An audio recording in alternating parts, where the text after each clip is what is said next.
28 फरवरी 2024 को रात के 8 बजे बिहार में समस्तीपुर जिला में रिलायंस ज्वेलर्स शोरूम के अंदर कुल 5 करोड़ की लूट हुई थी। उस 5 करोड़ में 10 किलो सोना था और 6 लाख उन्होंने एक ग्राहक से जब्त किए थे।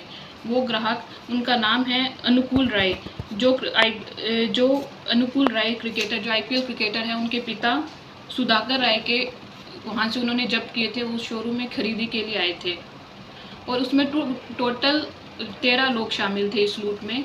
और जब इस लूट वहाँ से वो लोग उनका एक मोडस ऑपरेंडी रहता था। वो पहले जहाँ भी उन्हें लूट करनी होती थी उसका 6 महीने पहले उस एरिया की रेकी करते थे। रेकी के बाद उसको पता कर लेते थे भाई कहाँ कौन सी मूवमेंट है, कब कितने लोग शोरूम में होंगे, कब सिक्योरिटी होगी, कब नहीं होगी।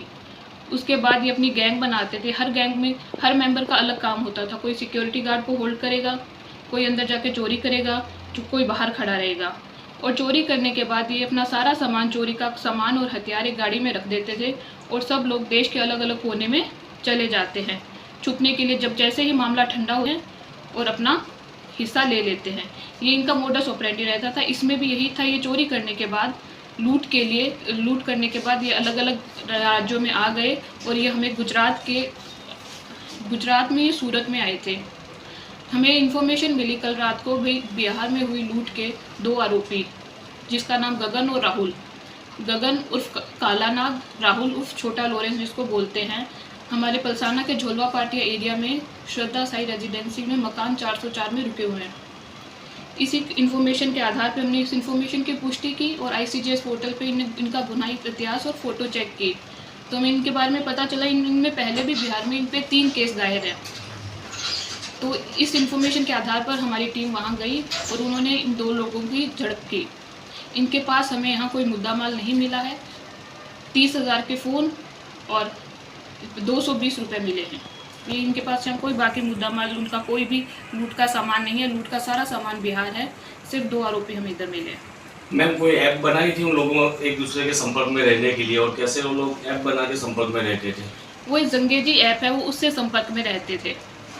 इनके पास कोई सिम नहीं होती थी। जंगेजी ऐप के थ्रू एक दूसरे से कांटेक्ट करते थे ताकि पुलिस इन्हें पकड़ ना पाए, इनकी लोकेशन डिटेक्ट ना हो पाए। इस गिरोह में कितने लोग सलीक थे? 13 लोग शामिल थे। मैंने दूसरे उन लोगों ने कुछ अंजाम दिया है कुछ?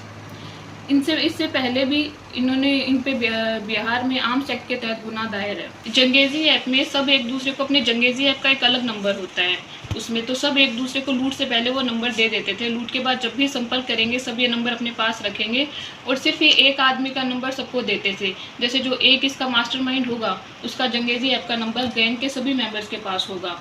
तो जंगेजी ऐप में सब मेंबर्स उनसे कांटेक्ट करते थे, अब हम कहाँ जाएं, उनका जो भी शेयर होता था, उनको छुपने के लिए जो भी पैसे चाहिए होते थे, तो जो भी उनका मास्टरमाइंड होता था वो उस जंगेजी ऐप कांटेक्ट करता था और पैसे पहुंचा देता था।